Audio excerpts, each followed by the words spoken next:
Welcome to the John and Heidi Show podcast. John and Heidi. Here's John and Heidi. Thanks for listening to the John and Heidi Show on a Friday. Hey, baby, how you doing? I'm good. How are you? Oh, doing good. I'm excited because we've got a fun guest coming up later in the program. Going to be visiting with Bob Batchelor. Tonight is the big night in theaters that they open Star Wars. He has a book about Stan Lee. It's called Stan Lee, the Man Behind Marvel. And his book, I believe, is in pre-order right now. We're going to have to chat with him, get all the details. But Bob Batchelor, for all of you who are big fans of Spider-Man and all the Marvel stuff, you'll be marveled at our guest today. Maybe not. I just love when you give me that look. I know my dad joke didn't quite land. It is a Friday. We've got a good quote for today. Don't worry about failure. You only have to be right once. Drew Houston. Well, you only have to be right once. I don't know about that. What if you're like an accountant? Well, I was right once. Or an attorney. I didn't win your case, but I was right once. I don't know about that, Drew. Coming up, some special things for today. We'll tell you about that in a bit. John and Heidi. Many people make extra money working from home. They find a product and they market it to earn extra income. I know what you're thinking. I just don't have the time or personality to do sales. Well, you don't have to. We have a business builder program to make our program super easy. You can sign up for this work from home business and let us help you build it. We run ads on radio stations like this one, and we help people like you learn how to earn extra monthly income. Call us toll free at 1-800-975-7592. See how easy it can be to have your own business. 1-800-975-7592. Today is a special day, Heidi. Do you know what today is? What is today, John? I thought you'd never ask. It's Friday, July the 7th. It is Chocolate Day. Ooh, we should celebrate. Love chocolate. Celebrate with some chocolate. It is also Father-Daughter Take a Walk Together Day. So I'll see if my that's nice. daughter will go for a walk with me. It is also Global Forgiveness Day. It is Taos Pueblo Powwow Day. Tell the Truth Day. Victims of the Dallas Texas Attack Day, and in Wayne, Nebraska, the Wayne Chicken Show, I believe, kicks off. It says Wayne Chicken Day, so I think that's what that's all about. So, all right. A lot of cool stuff going on this Friday, the 7th day of July. We appreciate you joining us right here on the John and Heidi Show. John and Heidi. It's 2017. Are you still getting your movies and TV the way we did last century? Quit overpaying for old technology. For just $20 per month, you get live news, live sports, live channels filled with movies, and more, all for just $20 per month. You can also stream movies and TV shows, so you can binge watch every episode of your favorite TV show. Learn more now at channelsurfertv.com. Get movies and TV for a low monthly fee at channelsurfertv.com. You know it's true because you heard it on the radio. Big music stars, you know, when they do a show, they get to have these things called writers. There's a person that put together a book called the Little Red Writers Book. Oh, cute. And it's actually got some really that one interesting... I'd actually kind of like to see. And what they did is they went through and they talked to people who put on concerts and they say, okay, what's the most ridiculous thing somebody's asked for? And I've heard some really dumb things. You ready to hear some of the more strange ones here on the list? Elton John requires 74 towels. Okay. What the heck? I don't know. Apparently he sweats a lot. I have no idea. Barbra Streisand must have rose petals in her toilet. Okay. Madonna demands a new toilet seat and 25 cases of Kabbalah water. She's going to drink 25 cases of water. Apparently. I think she takes some of it with her when she goes. I don't know. Maybe that's what she uses to flush that toilet with a new toilet seat. I don't know. Motley Crue demands a 12-foot boa constrictor and a machine gun. No way. Do they get that at every show? Well, they can't get a machine gun. Machine guns are... Maybe this is like really super old before there was... Hey, David Hasselhoff requires a life-size cardboard cutout of David Hasselhoff. You know, someday if we ever have a writer, we're going to put some dumb stuff on there. That would be awesome to have that at every single thing. You'd have your whole house full of just cardboard cutouts of yourself. Mariah Carey requires a new puppy and some kittens and a special attendant to dispose of her used gum. Okay. Britney Spears demands Pop-Tarts, Fruit Loops, and an odor-free carpet. So apparently she had some issue with some odor carpet. Well, I wouldn't want to be someplace with a really stinky, disgusting dressing room. Hers doesn't seem too out of line, I don't think. No, I think you could handle that. What would you put on there if you were going to do a rider? Hey, the John and Heidi show will come to perform, but this is what we need in our dressing room. What would it be? I would like unlimited McDonald's French fries. That's a good one. That's a lot better than what I was thinking. So we'll just move along. Thanks for listening to the John and Heidi show. We don't have a rider. We don't go anywhere. We don't need anything. Thanks for listening to the John and Heidi show on a Friday. John and Heidi. Each day at this time, we talk about people doing dumb things under the influence, but addiction is no laughing matter. If you or someone you know needs help, there's a toll-free number you can call. 1-800-438-0380. That's the Addiction Hope and Helpline. 1-800-438-0380. And this is your brain on drugs. Hey, On drugs? Drugs. So there you go. Hey, this is a tip for would-be drug kingpins. You might want to consider a different position if your dad is the sheriff. Bobby Hopper is the sheriff of Fulton County, Kentucky, and Robert Hopper Jr., that's his son, was recently arrested. So he was. They found his own son with methamphetamines. The father and son. Junior's second arrest, by the way, his father had to arrest him one other time on meth-related charges, twice in a month. That you think Dad's proud? Well, probably not. Probably no, not, I no. wouldn't think so. That's sad. I don't know if this is just recently or if this happened a while back, but seems to me that I think I've heard this before. So I think this is actually from a while back. But I try to find a drug-related story every day. Sometimes it's tough to find. Other days, there's like 15 of them. And then I say, okay, I got to save some of these for later. Yeah, you should save some. I know, I really should, but I'm not very good at that. Coming up, we've got your moment of duh. There's never a short supply of those. That's on the way. John and Heidi. As long as we have people out there doing dumb stuff, we'll always have something to talk about during our moment of duh, like this guy. A man who decided to go into a gun shop in Texas and try to rob the place with a pocket knife. Yeah, that's so... Okay. What on earth was Seriously? he thinking? You went to a gun shop. Have you ever heard taking a knife to a gunfight? That's what you did. You took a knife to a gunfight. Maybe this is the guy that accidentally went into a gun shop and he thought he was going into a different place to rob it. An ambulance and a police arrived shortly after. This says the clerk then retrieved a larger caliber handgun and fired one shot, wounding the robber. So, he was threatened with a knife. Boom. There you go. Survived the gunshot to his leg, was hospitalized for almost a month. Although outarmed, the pocket knife was considered a deadly weapon. The mental giant was charged with attempting an armed robbery and an attempt to do bodily harm with a deadly weapon, a little pocket knife, at a gun store. Yeah. What an idiot. Not a great plan. We have your scoop of the day on the way. John and Heidi. I'm John Small. Ever since I was a little fat kid, my nickname has been Big John Small. Well, I decided it was time to do something about that. When I first stepped on the scale, a little over a month ago, it said overload. That was kind of scary. After about a week, it said 336. Then a week later, 326. Now, less than 316. I've lost over 20 pounds in about a month, and I did it with the delicious pink drink. It's been super easy, and if you'd like to try it for free, go to the website pinkdrinkfree.com. They'll mail you some free samples and the details on how to get more if you like it. That's pinkdrinkfree.com. John and Heidi. Now your scoop of the day. Seattle, Washington has recently voted for a 1.75 cent tax per ounce on soda, and they're going to take that tax and give it to the poor. So that's interesting. 1.75 cent tax per ounce on soda to help the poor. I'm not exactly sure how they're going to deliver that, and exactly, there's a lot of questions I have on how that whole thing's going to come about, but it's an interesting idea.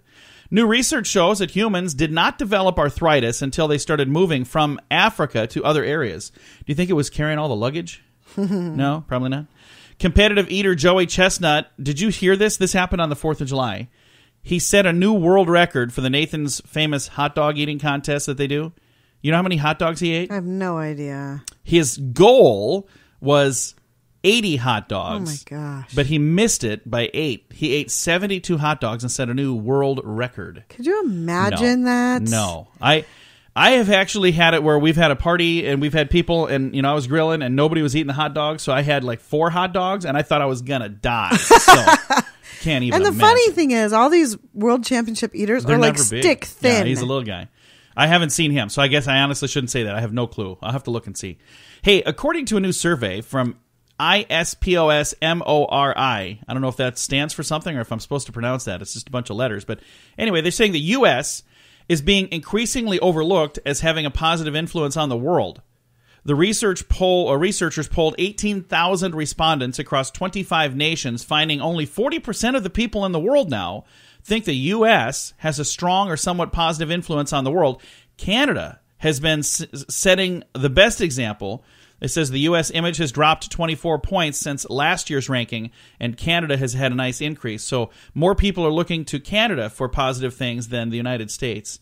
So that, of course, what a wonderful week for us to get this on the week of 4th of July. Hey, happy birthday, America. People like Canada more than you now. Here's the thing.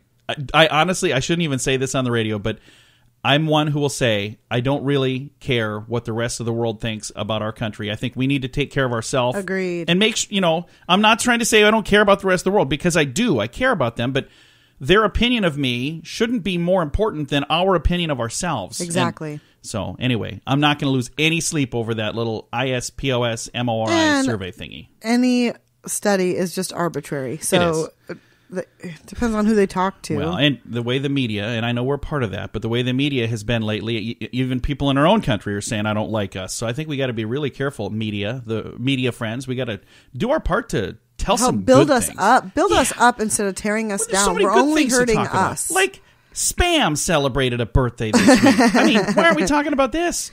Born on this week, July 5th. So I was going to say this day, because the day I got the story, it was that day. But born on this week of 1937, Spam was chosen in the 1930s when the product originally came out. You know what the name was? No. Hormel spiced ham. But they were losing market share, so they said, hey, let's come up with a little contest and get a new name. And the new name was Spam, spiced ham. So it's SP and then AM for the end of ham. They just shortened it all up a bit. Our son loves Spam, by the way. Yes, he does. The extreme heat in Phoenix this week forced American Airlines to cancel a bunch of flights. You know why? Because of the heat? Yeah, but their jets can only operate safely up to 118 degrees. How hot was it there? Holy cow. Over 118 degrees? Oh, but it was a dry heat. I mean, my face melted and all, but it was dry heat. Sony released a brand new teaser for Close Encounters of the Third Kind this last week. A video entitled This Means Something was uploaded to YouTube. It features an air traffic control radar animation locating an unidentified flying object targeting one of its planes. I've got a link to that video on our Facebook page if you're into that. Are you into that kind of thing, Heidi? Did you like Close Encounters of the Third Kind? That you didn't like that movie at all? No, not at all. See, I always did. I thought it was kind of cool. I've always been really fascinated with all that out of this world kind of stuff. Yeah, see, and I don't know. It just doesn't do anything for me. I don't know. I get excited about that. I think it's really neat stuff. So I'll have to check it out. My son and I will go to that without you. We'll most likely. Ditch you. That's fine. We're going to ditch you. We're Taylor not and I will going to go do something cool. Yeah. You guys can go to the Nerd Fest by yourselves.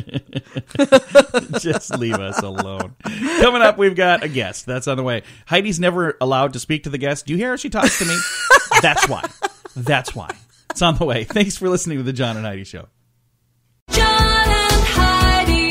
I know it's hot out now. It's the middle of summer. But imagine how cold it will be in November. That's when we're going to go to Punta Cana in the Dominican Republic. We'd love it if you'd join us. There's a week-long event called 80s in the Sand with a bunch of great music from bands like Loverboy, Starship, Night Ranger, and more. Plus, you get to meet 80s icons like Anthony Michael Hall, Andrew McCarthy, and so many more. If you'd like to join us for this great time, go to 80sinthesand.com. Use promo code RADIO to save $200 per person. That's 80sinthesand.com.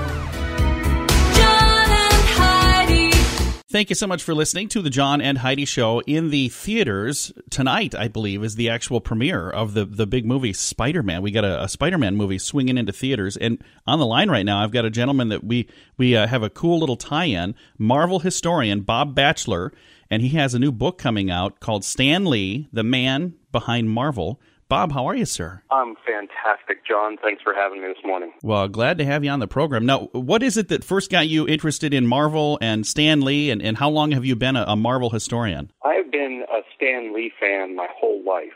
I'm a Gen Xer, and I grew up. In fact, I taught myself to read so that I could read Marvel comic books. Nice. I go back to reading the early stuff when Stan was speaking to readers from the soapbox pages. I remember watching, in fact, my favorite thing was to watch Spider-Man on the Electric Company, and so I've just always been a lifelong fan. As I grew up, I got interested in history, got interested especially in cultural history. So I like to write books about big topics and people or ideas that have touched millions and millions of lives. And so as my publisher and I started talking about potential books, Stanlee just kind of jumped right out at us because as influential as he's been, there really hasn't been that much scholarship about him. So I tackled this project, and this book is a result, and it's the first full-scale biographical work on Stanlee for, the general adult market. So pretty excited about the book and really reaching the millions of Marvel fans around the world with Stan's incredible story. And the neat thing is, we've got this big movie coming out tonight. It's this is going to be huge. I know there's a lot of people super excited about this. And when you start talking to people about their favorite superheroes, there's a lot of superheroes out here. And I love this quote. I believe this is a quote from you. It says, "Superman launched comic book superheroes, but Spider-Man made them human." And that is so true because before Spider-Man, a lot of the superheroes were like Superman and a lot of these others are completely different, a different character completely than what you have in a character like Spider-Man. Yeah, Stan Lee's real innovation, I think, is introducing heroes with flaws and human qualities. And Spider-Man, I think, became so iconic because everybody can relate to Spider-Man. There's a geeky, nerdy kid in all of us, or we knew that kid, and a lot of people dream about having, some way to expand and help society beyond that early kind of difficulty of being a teenager. And so when Spider-Man debuted, he was really a nerdy kid, and he looked up to the star football player. He couldn't get a date. All the things that teenagers go through. So Stan was able to capture that and bring that to an audience in the early 60s in a way that really ignited the imagination of teenagers and then college students who traditionally hadn't read comic books. Comic books in the early 60s were just for kids, for children. But Stan was able to turn that around, and Spider-Man was at the heart of that transformation. Our guest right now, Bob Batchelor. He is a Marvel historian, and he's the author of a new book that's going to be out. You can actually pre-order it now. It'll be out later this year, but we're doing the interview now because Spider-Man is in theaters tonight. The book is called Stan Lee, the Man Behind Marvel. Now, have you had a chance to actually sit down and meet Stan Lee as well? I met Stan Lee last year briefly, and we had a good conversation, but the book is not authorized, and Stan did not, I'm not Stan's noted biographer or anything. And I did that on purpose. I didn't ask for his authorization because I wanted to write an objective look at his career. Because of his power in the industry and his popularity in popular culture, there's been a lot written about him, and I was a little bit concerned that people wouldn't tell the truth in interviews because they don't want to hurt his feelings or things like that. So I did what historians do. I went to the Stan Lee archive, and I dug around in tens of thousands of pages of archival material. I went to some other archives, and I did a lot of literary analysis of comic books themselves and looked at Stan's writing style. So rather than, I wanted to create the objective history that would really give the general reader who loves Marvel and loves Stan Lee but doesn't know that much about him a perspective that they would appreciate and understand. That even though it's heavily archival based, I wrote it for a general audience so that people would really enjoy the book. So it's about as factual, I think, as you can get, and I think, which is the mark of a good biography. Absolutely. And I think it's important to note that you have a pretty impressive job, that you have, your regular job in addition to writing the book is you're a teacher at Miami University in Oxford, Ohio. So that's pretty cool. I'm sure coming from more of an academic background, I'm sure it's going to be a very informative book. We'll learn a lot by reading this. Yeah, I certainly think so. I dug around in the Stan Lee archives, which are housed at the University of Wyoming, of all places, And so I was able to uncover a lot of things. There's some interesting pictures that people might not have ever seen before. I think I found some details. I did a lot of research about Stan Lee's family and his background. So, yeah, I definitely used my academic training as a historian and an English Lit PhD to inform the book, but then, used my skills as a writer to write the kind of book that I would want to read, just like when Stan introduced the Fantastic Four with Jack Kirby. He wrote a comic book that, he sat down and said, I'm going to write the kind of comic book that I would want to read if I were a reader. And the success followed from that. So, yeah, I hope that my two worlds as a academic teacher and a writer have come together well for this book. Fantastic. Well, thank you so much for doing what you're doing, and thank you for taking the time to visit with us today. I really appreciate it, John. I'm looking forward to the Spider-Man movie just like everybody else, and I think it's really going to be a huge hit. So it's great to see that iconic Lee and Steve Ditko character taking over the world again. And this has been fun watching the build-up to the movie. I can't wait to see it myself. And that has been, for people who are fans of the superheroes, just think about the last 10 years and the number of movies and the influence that they've had on pop culture once again. It's kind of a rebirth of that entire genre, isn't it? Yes, it is. Yes. Spider-Man, I know people, myself included, when Spider-Man showed up in the Civil War movie, I mean, it was just instant goosebumps. And there's something about this teen character that people just can't get enough of. And so if Spider-Man's at the center, it's a good thing. It's a good thing for pop culture. It's a good thing because we have this central character that we can all feel that embodies parts of our lives, and it's good for popular culture and American culture, I think. So very cool. It's a great piece. Again, our guest today, Marvel historian Bob Batchelor. Bob, thank you again, sir. Okay, thank you. Have a wonderful day. You too. Coming up tonight, we have Spider-Man: Homecoming that hits theaters tonight, and we've got, again, Bob Batchelor's been our guest. His new book, Stan Lee, The Man Behind Marvel, is available for pre-order right now, and I'll actually throw a link on our social media to make it easy to find, facebook.com/John and Heidi Show. Thanks for listening. John and Heidi. Are you enjoying your summer, or are you worrying about this fall and how you're going to pay for college? A few years ago, a young man named Matthew was having those same worries. Then he went to work to find as many grants and scholarships as he could find, and he got a $70,000 top-rate education for free. Now he's showing you how to do it too. FreeEducationUniversity.com can help you find ways to get your schooling paid for, and right now you can get this information for less than half the regular price. Use promo code Radio1000 to save $1,000 at FreeEducationUniversity.com. Fun fact for you, Heidi. What's that, John? The Eiffel Tower was designed by Gustave Eiffel. So that's where they got the name. Know that. What a coincidence. What are the odds? Fun fact for you, Heidi. What's that, John? The country that has the largest producer of cork, that stuff that you pull out of a bottle to get the delicious wine? Yes. Portugal. I know it well. That's where it's from, Portugal. Fun fact for you, Heidi. What's that, John? Hatfield-Jackson International Airport. Where is that located?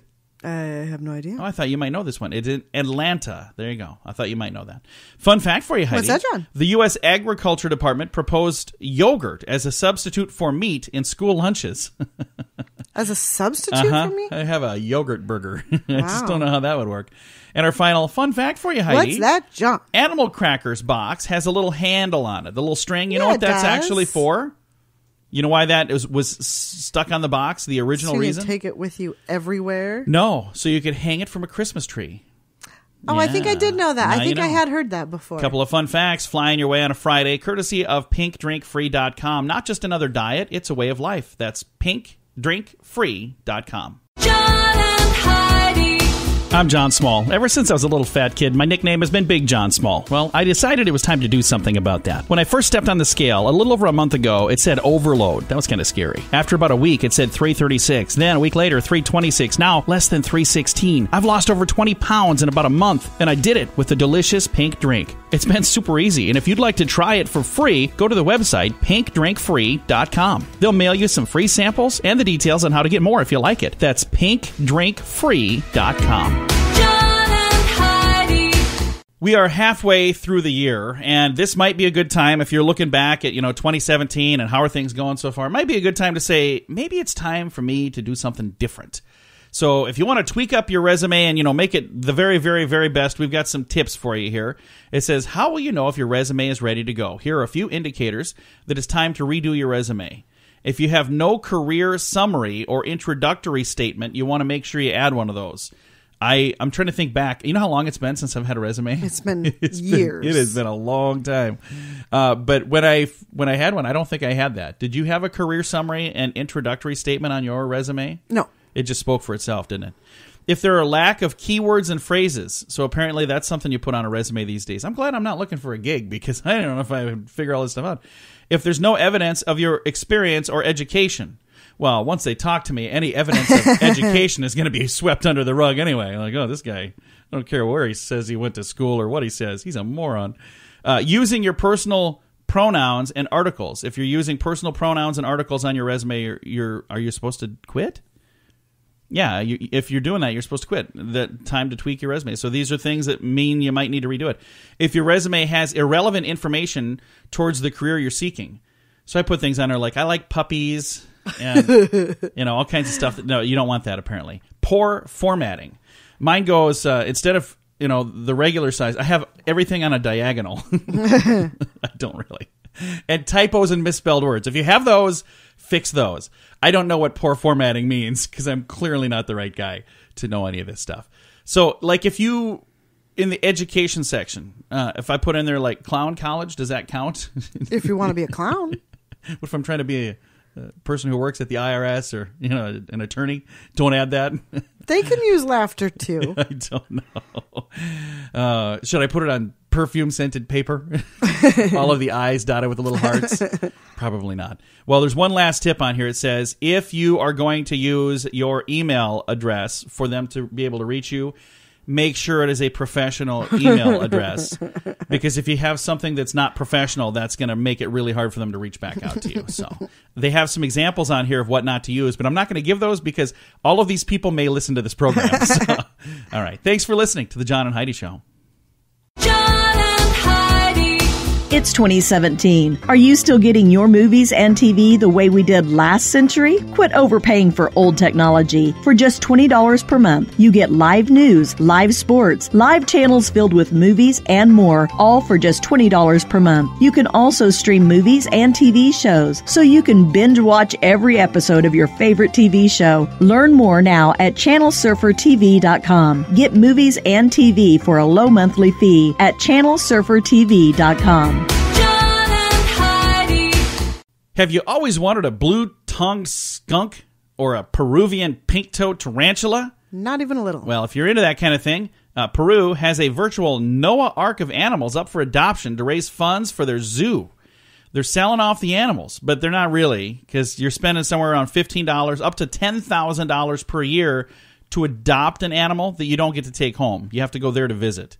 So if you want a gerbil, it's around $28 a year. Crocodile's a little more expensive, $2,700 a year. And if you want a puma, Heidi, guess how much a puma could run you?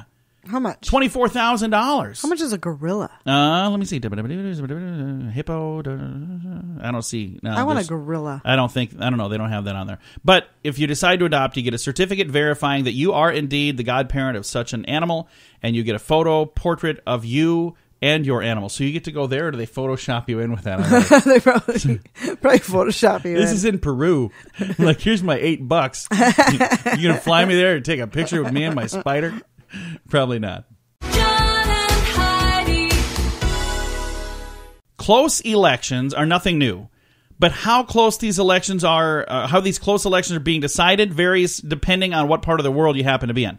Most candidates will ask for a recount. Now, some areas, a single vote from another elected official is required. Then in Jamaica, you can go about deciding an election in a simple way by flipping a coin. Patrick White of Jamaica's ruling People's National Party called heads and won the race after a recount from a local election showed a tie for the two that were both running for the parish there. The losing candidate, Hugh Bryan, is being a sore loser, though, calling for a court-supervised recount.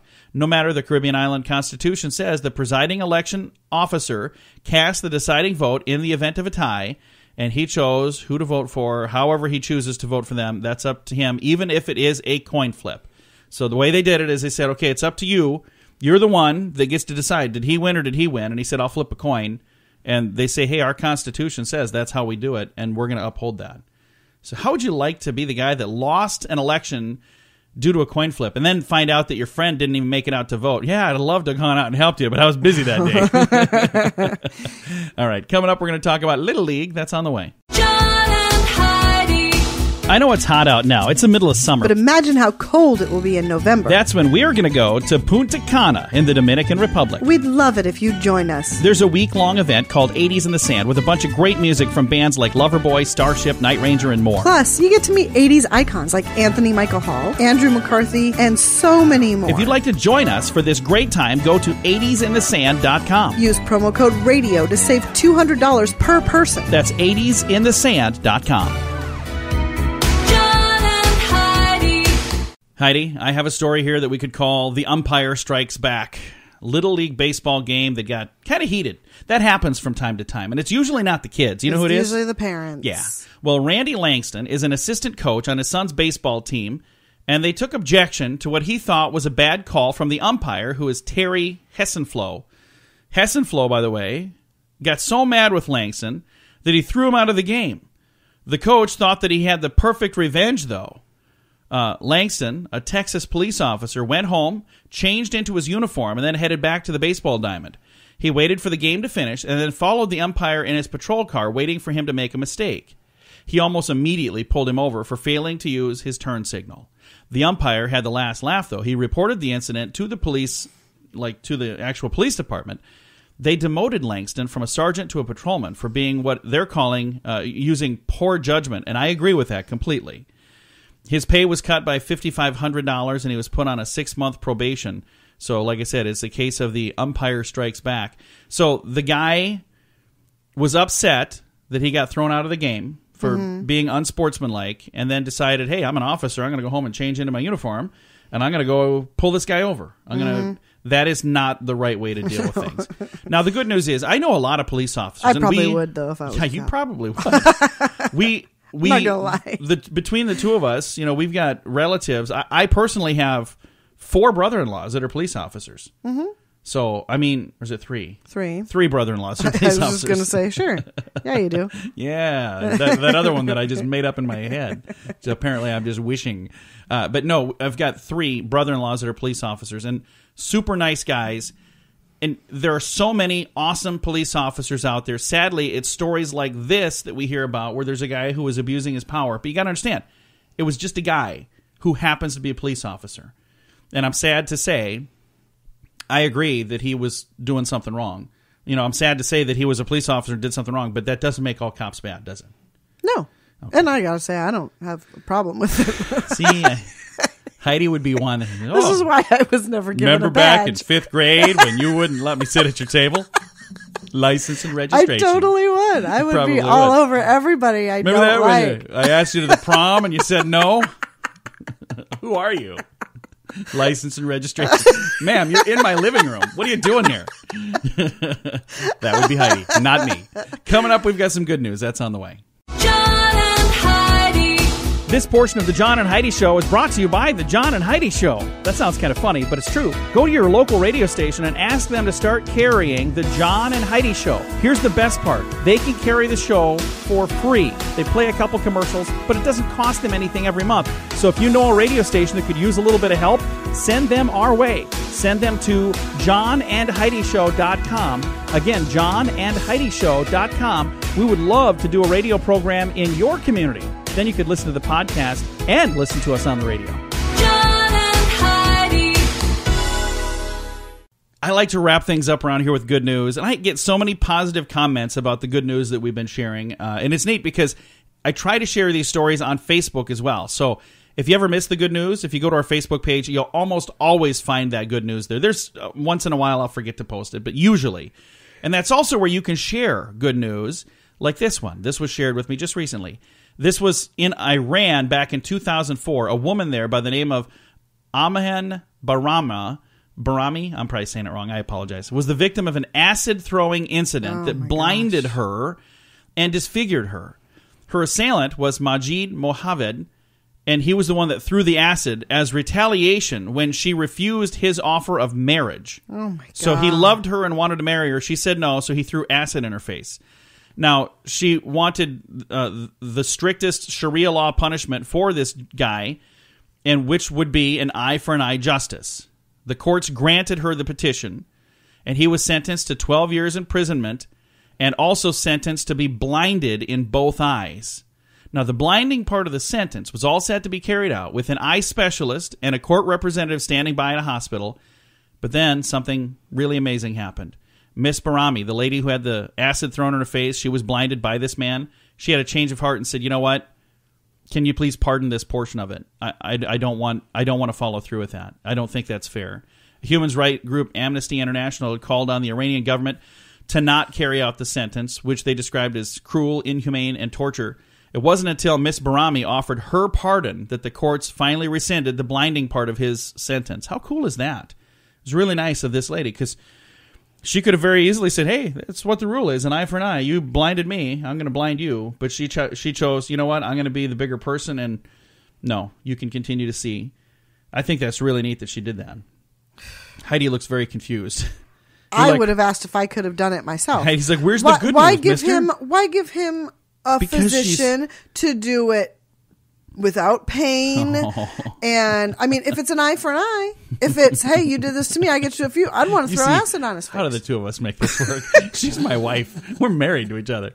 I'm over here saying, "Oh, it's so nice that she changed her mind," and Heidi's over like, "Can I gouge him out with a stick?" Wow. I can feel the love. I also want to make sure you guys all know this. I will never cross her. I would never cheat on this woman. I'm telling you. I know that would be a death sentence. The kind of guy when somebody looks at my way and winks at me, I'm like, "I am married. You leave me alone." I'm like, I was winking at the dude next to you. Calm down there, fatty. What do you think's going on here? All right, time to say goodbye, Heidi. Goodbye, Heidi. Goodbye, everybody. Have a great day. Thanks for listening to the John and Heidi Show on a Friday. Time now for a bonus break on the John and Heidi Show podcast. John and Heidi. Thank you so much for listening to the John and Heidi Show. We've got a special guest joining us right now talking about a product that I think is pretty darn cool. It is called Sparkle Screen, and it's sunscreen with like literally sparkle stuff in it. It's really, really cool. Meredith Madsen is with us now. Meredith, how you doing? Hi, thank you for having me. Yeah, excited to talk to you about this. This is really cool. We got some of this in the mail. My wife was, I seriously think she was acting like she was 12 years old because she was putting it on. She's like, "Oh, look at that. Look at this." I was like, okay, you may be a little too excited about this, but it was really cool stuff. How long has Sparkle Screen been around? We're in our fourth summer. We launched originally just sort of as a test in the summer of 2013 and then had a full launch in January of 2014. So it's technically 3.5 years old, but, you know, it's our fourth summer. And this is a really important topic because this time of year, there are a lot of people who go outside and they have a lot of damage done to their skin because they're not protecting themselves. It is so simple. It is so easy. And with Sparkle Screen, it's kind of fun, too. Yeah, you know, we use a unique non-metallic BPA-free plastic glitter. And the glitter is really great. And the nice thing about using that is that it doesn't cause any abrasions to the skin. So you know where you miss. It's really nice. And there's not too much glitter. It's just the right amount of glitter that makes it fun to wear. So you don't even have to tell your kids to put their sunscreen on. You just say, put the glitter here, put the glitter there, and they'll tell you where you miss. It's fun for mom, too. But, you know, we made it with kids in mind. Absolutely. Now, Meredith, where did this idea come from? How did the Sparkle Screen come to be? We live in South Florida. My business partner's daughters wouldn't wear their sunscreen, and she was looking for ways to make them want to wear sunscreen, and they were, you know, typical glitter-obsessed children, and so she put glitter in sunscreen. I thought, that's a great idea. Let's do that. So that's how it started. That is really cool. Now, a couple years later, you guys are doing really well. I think this is a really cool concept. And I see it says it's 80-minute water resistant. That's something that's important, too, when you're putting on sunscreen. You don't want to put it on, and then, like, 2 minutes later, it's already gone. Well, we have two kinds. We have the 80-minute water resistant is our super sparkle screen. That is broad spectrum, SPF 30, and that is because we had originally, when we launched, made an all-natural sunscreen. So the sunscreen was all natural, the preservatives were all natural, but that wasn't water-resistant. So we do make a natural that's not water-resistant, that's fun for school and playing and whatever, but we also made the water-resistant so that you could jump in the pool and still have your sunscreen. So we make both kinds because there are some kids who are, extremely sensitive, and we want them to wear their sunscreen as well. So everything is FDA approved and independently tested, and we go through quite rigorous testing for all of our claims. So, yes, we have both kinds, and the super is the 80-minute water resistant. And that's really cool. I love the fact that you kind of thought of both, because you didn't say, well, we're going to just switch over to this. There's still a market for the other, because there's some people that's what they're looking for. So you can kind of pick and choose which is best for you and for your children. Yes, and we also make Jungle Screen, which is an all-natural sunscreen, all-natural bug repellent, and glitter, for those campers who want to sparkle. There you go. So you want to go camping, but you still want to be cool. Yes, exactly. So, again, visiting with the glitter goddess herself right now, Meredith Madsen, and she is with a company called Sparkle Screen, and it's sunscreen that has glitter in it, sparkly glitter, something that I would have never thought of. I'm really glad that you guys did, though, because even on a cloudy day, you can have damage done to your skin, and a lot of people don't even necessarily think about that. It's important to make sure you protect yourself, and you guys are making it fun to do, too. Yes, and actually cloudy days are actually worse than sunny days because you don't realize that the sun is reflecting back and forth off the clouds. You're actually getting a lot of sun on some of these cloudy days, so that's true. And, melanoma is on the rise. A child who gets a sunburn is 50% more likely to contract melanoma than a child who doesn't. So, early prevention is absolutely the way to prevent future cancer. Absolutely. Again, visiting with Meredith Madsen, and she is with a Super Sparkle Screen is one of them. Another one is called Sparkle Screen. They got these fun sunscreens with glitter in them. Where can people find this, Meredith? Is this in stores all over the place, or we find it online? Where do you find it? We are online. You can always find us at sparklescreen.com, glittertoss.com. You can also find us all over the web, and then we are in stores nationally. So, and I don't know exactly where your town or your state is, but if you don't find us in your town, tell your store you should carry this. But if you don't, you can always get us online at sparklescreen.com. Very good. Sparklescreen.com, and I see also glittertots.com. And I'll put some links on our social media to make it really easy for people to find you. Are you on places like Amazon and stuff like that as well? When you are enjoying it, Facebook us or Instagram it or Pinterest us, because we love our social media too. Absolutely. That's a great idea. So share it on social media and let folks know you're there. Can they find it on places like Amazon as well, or are you guys not in there yet? Yes, absolutely. Yeah, of course. It's not direct from us, so obviously I prefer you buy it from us directly, but if you buy it on Amazon, that's great too. Very cool. Well, find it somewhere and start using it. It's a great product.